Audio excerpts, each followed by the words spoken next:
Hi అండి, welcome back to my channel. అందరూ ఎలా ఉన్నారు? బాగున్నారా? నేను కూడా చాలా బాగున్నాను. ఏంటా వీడియో అనుకుంటున్నారా? టైం చూసారా? ఇప్పుడు ఎంత అయిందో 11 అయిందనమాట. ఇప్పుడు నా పనులు చూసారా నేనేం చేస్తున్నానో. ఇల్లంతా తుడిచేసాను, అలాగే అంట్లు కూడా మొత్తం నీట్గా కడిగేసుకున్నాను. ఏంటా ఇప్పుడు దయ్యాలు తిరిగే టైంలో ఏంటి అనుకుంటున్నారా? చెప్తానండి, వీడియో చూస్తూ ఉండండి, చెప్తాను అసలు ఏంటి, ఎక్కడికి వెళ్తున్నాను ఏంటా అనేది. ఇప్పుడైతే స్నానం చేసి వచ్చేసాను అనమాట. ఇంకా ఎక్కడికి వెళ్తున్నానో మరి ఇంకెందుకు ఆలస్యం చెప్పేసేదా, స్వామివారి పిలుపు అయితే వచ్చిందనమాట. దానికోసమే అయితే అన్నీ రెడీ చేసుకుంటున్నాము. ఎక్కడికి ఏంటో అనుకున్నారా? చెప్తానండి. ఏంటనుకున్నారు? 7 శనివారాలు, 7 ప్రదక్షిణలు, 7 నాణాలు, 7 కొండల వాడి దగ్గరికి అయితే పిలుపు అయితే వచ్చిందనమాట. వాడపల్లి అయితే వెళ్తున్నాము. అత్తయ్య వాళ్ళు అయితే 7 వారాలు వెళ్తారండి, పెద్ద అత్తయ్య వాళ్ళు, వాళ్ళతో పాటు అయితే వెళ్తున్నాము. మేమైతే 7 వారాలు అయితే వెళ్తలేదు, కానీ ఒకసారి స్వామివారిని దర్శించుకొచ్చుకుందామని చెప్పి అయితే వెళ్తున్నాము. వాళ్ళు వెళ్తా చెప్పారనమాట. సరే మేము కూడా వస్తామని అక్క వాళ్ళు మేమైతే వెళ్తున్నాము. మాకు ట్రైన్ వచ్చేసి 3ంటికి అండి, అందుకని చెప్పి ఇలా అయితే ముందుగానే నైటే మొత్తం నీట్గా అన్ని పనులు చేసేసుకొని స్వామివారికి కావాల్సిన కొబ్బరికాయ ఒకటి 7 నాణాలు ఉంటే సరిపోతుందండి, ఇంకేం అవసరం లేదు.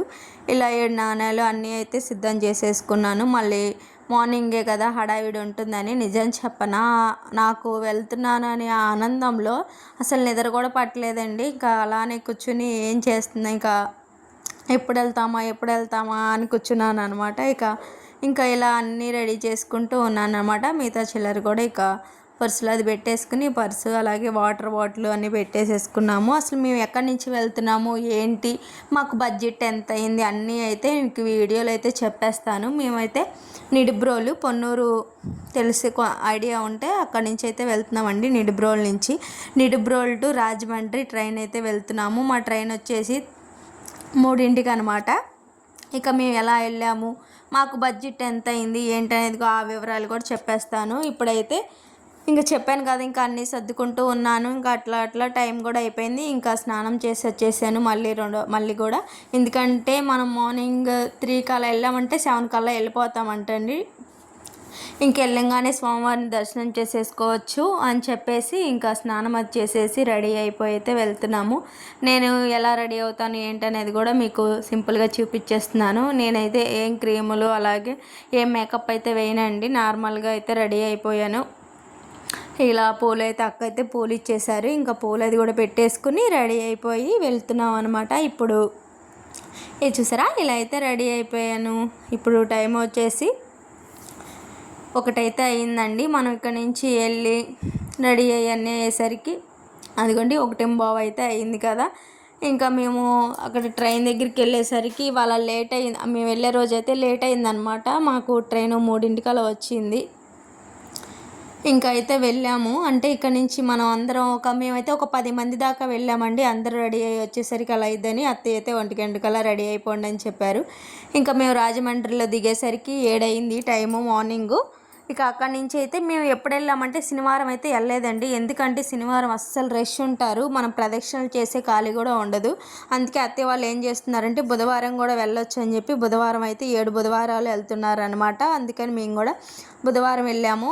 మనకైతే రాజమండ్రి నుంచి శనివారం అయితే వాడపల్లికి డైరెక్ట్గా గుడి దగ్గరికి బస్సులు అయితే ఉంటాయి, కానీ మేము బుధవారం వెళ్ళాం కదా, మేమైతే బొబ్బర్లంక బస్సు అయితే ఎక్కామండి. చూశారు కదా, ఇందాక వచ్చింది అయితే ధవళేశ్వరం బ్రిడ్జి, ఎంత బాగుందో అసలు. నాకు అక్కడ వాతావరణం చాలా బాగా నచ్చింది. ఇంకా గుడి దగ్గరికి వచ్చేసాము, ప్రదక్షిణలు కూడా చేసేసాము.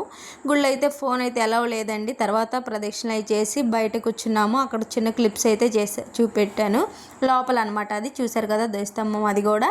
ఇది వచ్చేసి బయట. మనం శనివారం వెళ్ళామంటే ఇప్పుడు నేను చూపించాను కదా, అక్కడైతే ప్రదక్షిణలు అయితే చేయాలండి. మేమైతే బుధవారం వెళ్ళాం కాబట్టి లోనైతే ప్రదక్షిణలు అయితే చేసేసాము. దర్శనం కూడా చాలా బాగా జరిగింది. ఒక్కసారి టెంపుల్లోకి వెళ్ళంగానే ఏంటి మనం తిరుపతి వచ్చామా అన్న ఫీలింగ్ అయితే వచ్చింది. సేమ్ అచ్చం మనకి ఆ తిరుపతిలో ఎలా ఉంటుందో అలానే అనిపించింది నాకైతే. ఇక దర్శనం కూడా చాలా బాగా జరిగింది. అత్తయ్య వాళ్ళు కూడా అన్నారు వాళ్ళ దర్శనం అయితే చాలా బాగా జరిగిందని. ఇక రిటర్న్ కూడా అయిపోయాము. వెంటనే దర్శనం చేసుకొని ఇక వస్తూ మనకి అక్కడ ఆత్రేయపురం అయితే పక్కనే అనమాట. మరి ఆత్రేయపురం వెళ్ళి పూతరేకులు తీసుకోపోతే ఎలా చెప్పండి. అందుకని చెప్పి నాకు చాలా ఇష్టము. ఇలా రేగి వడియాలు కూడా తీసేసుకున్నాము. వచ్చేటప్పుడు అయితే ఆ బస్సులు అయితే ఉండవండి, ఆటో అయితే ఎక్కాము. ఆ అన్నని అడిగాను అనమాట, నేనే అడిగాను, అన్న ఇక్కడ పూతరేకులు ఫేమస్ కదా అంటే, ఆపుతానమ్మా తీసుకుంటావా అన్నాడు. ఇక నా కోసం అయితే ఆపాడు. ఇంక నేను అక్క వాళ్ళు అయితే పూతరేకులు అలాగే స్వామివారి లడ్డు ప్రసాదం కూడా తీసుకున్నాము. కానీ అక్కడ ఏంటంటే సిస్టమ్ ఉందండి. ఆన్లైన్లో అయితే ఇస్తారు లడ్డూలు, లేకపోతే మనం వేరే బస్ స్టాండ్ దగ్గరికి వెళ్ళి అక్కడ తీసుకోవాలంట టికెట్లు అవి. మేమైతే ఇక ఆన్లైన్లోనే తీసేసుకున్నాం అనమాట. లడ్డూలు అయితే చాలా అంటే చాలా బాగున్నాయి ఆ స్వామివారి ప్రసాదం అయితే. మరి వీడియో నచ్చిందా? లైక్ చేయండి, షేర్ చేయండి, సబ్స్క్రైబ్ చేసుకోండి. Thank you.